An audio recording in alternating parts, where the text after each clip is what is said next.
안녕하세요. 오늘은 11월 30일 화요일입니다. 오늘은 사사기 14장 1절에서부터 20절까지를 본문으로 큐티 가이드를 시작하겠습니다. 먼저 오늘 이 본문을 통해 제가 묵상한 하나님은 인간의 잘못과 실수도 사용하시는 분입니다. 4절 말씀을 읽겠습니다. 그때에 블레셋 사람이 이스라엘을 다스린 까닭에 삼손이 틈을 타서 블레셋 사람을 치려 함이었으나 그의 부모는 이 일이 여호와께로부터 나온 것인 줄은 알지 못하였더라. 아멘. 여기서 주의할 건요, 이 말씀이 의미하는 바가 삼손의 생각에서 비롯된 계획이 하나님의 계획과 일치된 것이라고 하는 말씀이 아니라는 것입니다. 자, 비록 삼손이 이스라엘을 괴롭히는 블레셋을 치는 계획을 세웠지만 그가 선택한 방법은 결코 바른 것이 아니었습니다. 삼손은 나시린이죠. 이 나시린은 하나님께 특별히 구별된 사람인데, 그런 나시린이 이방 여자를 아내로 맞이하는 건 분명 잘못된 일이었습니다.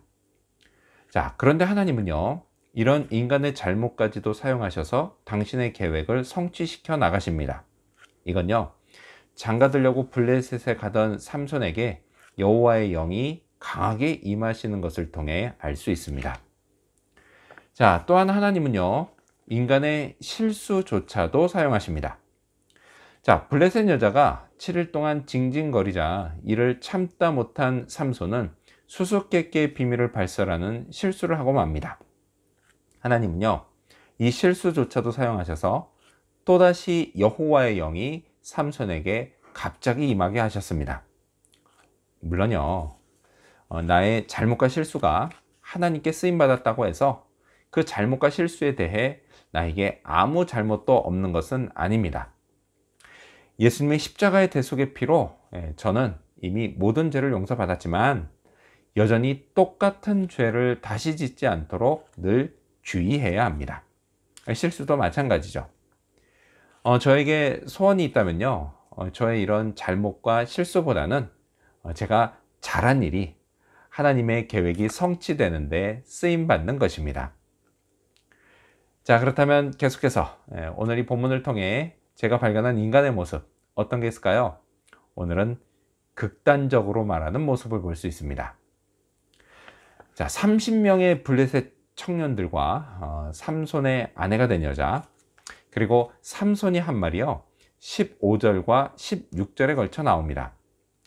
자, 이걸 읽어보면요, 이들이 매우 극단적으로 말하는 것을 볼 수 있습니다. 자, 먼저 30명의 블레셋 청년들입니다. 자, 이들은요, 삼손이 낸 수수께끼를 맞추지 못해 안달이 나 있었습니다. 이게 마감일은 다가오는데 답은 알 수가 없고, 그래서 그들이 생각해낸 방법이 삼손의 아내를 이용하는 것이었습니다. 자, 그렇다고요, 이렇게까지 말할 필요가 있었을까요? 15절 말씀을 읽겠습니다. 일곱째 날에 이르러 그들이 삼손의 아내에게 이르되 너는 내 남편을 꾀어 그 수수께끼를 우리에게 알려달라 하라. 그렇지 아니하면 너와 내 아버지의 집을 불사르리라. 너희가 우리의 소유를 빼앗고자 하여 우리를 청한 것이 아니냐. 그렇지 아니하냐 하니. 남편에게 답을 알아내지 못하면 그 여자와 그 여자의 아버지 집을 불살라 버리겠다고 말합니다. 이건요, 생각만 해도 정말 섬뜩합니다. 그냥 배옷과 겉옷 30벌을 잃는 게 낫죠. 사람 목숨은요, 안중에도 없었습니다. 자, 이 말을 듣고 삼손의 아내가 얼마나 무서웠을까요? 그래서 남편에게 울며 이렇게 조릅니다. 16절 상반절 말씀을 읽겠습니다. 삼손의 아내가 그의 앞에서 울며 이르되 당신이 나를 미워할 뿐이요 사랑하지 아니하는도다. 우리 민족에게 수수께끼를 말하고 그 뜻을 내게 알려주지 아니하도다 하는지라. 이런 거죠. 당신은 날 사랑하는 게 아니야. 그저 미워할 뿐이지. 아무리요, 연애 기간이 매우 짧아도 그렇지, 삼손도요, 나름 자기를 좋아해 결혼한 건데 이렇게까지 말할 필요가 있었을까요? 자, 그런데요, 삼손의 대답은 더 극단적이었습니다. 16절을 마저 읽겠습니다.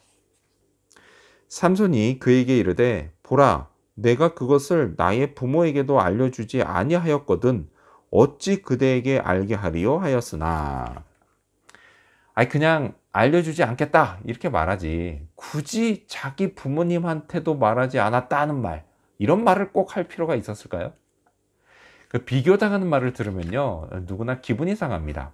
삼손의 아내인들 오죽했겠습니까? 자, 이처럼요 사람들이 말을 극단적으로 하는 것은 요즘 세상에도 빈번합니다. 이 때문에요 이런 말을 듣고 무서워하고 아파하는 사람들이 얼마나 많은지 모릅니다. 자, 그렇다면 끝으로 오늘 이 본문을 통해 나에게 주신 교훈이 뭘까요? 그건 말을 늘 조심하자입니다. 청년 대학생 시절까지만 해도요 우리 누나 빼고는 누구에게도 말로 접은 적이 별로 없었던 것 같습니다. 하지만요 근래 들어서 한 살 한 살 나이를 먹을수록 점점 더 말하는 게 어렵게만 느껴집니다. 그 철없던 시절에는 미처 몰랐는데요 지금은 내 입에서 나오는 말 한마디 한마디에 권세가 있다는 걸 알기 때문입니다. 뭐 그렇다고 대통령처럼 대단한 권세 이런 걸 의미하는 건 아닙니다. 어찌 보면요 별것 아닌 것 같아 보이지만 내 말을 듣고 누군가는 상처를 받을 수도 있고요 반대로 누군가는 위로와 용기를 얻을 수도 있습니다. 또요 누군가는 인생의 갈림길에서 내 말을 듣고 매우 중요한 결정을 내릴 수도 있습니다. 이 같은 일들을 몇 번 경험하면서요 말을 늘 조심해야겠다라는 생각을 하게 됐습니다. 물론요 그렇다고 말을 잘못하거나 실수하는 일을 완전히 없앨 수는 없습니다. 그래서요 조금 전에 내가 말 실수한 거 아니야? 그분이 상처라도 받았으면 어떻게 하지? 이런 생각을 자주 합니다. 말을요 챙기고 또 챙겨도 정말 어쩔 수 없는 것 같습니다. 그래서요 더욱 하나님을 의지합니다. 제 입에서 나오는 이 불완전한 말을 통해서 하나님의 완전하신 계획이 이루어지게 해달라고 말이죠. 그 말을 통해서요 누군가가 하나님의 위로와 용기를 얻을 수 있게 해달라고 말이죠. 쉽지는 않지만요 계속 말 조심해야겠습니다. 이를 위해서요 오늘도 하나님이 제 입을 주장해 주시도록 기도하는 그런 하루가 되기를 소망합니다. 기도하겠습니다. 인간의 잘못과 실수도 사용하시는 하나님, 저의 잘못과 실수까지도 사용해 주시니 감사합니다. 그래도 조심하게 하여 주시옵소서. 특히 말을 늘 조심하게 하여 주시옵소서. 하나님이 제 입을 주장해 주시기를 늘 구하며 하나님 더욱 의지하도록 도와주시옵소서. 오늘 하루가 그런 하루 되기를 간절히 바라오며 예수님의 이름으로 기도합니다. 아멘.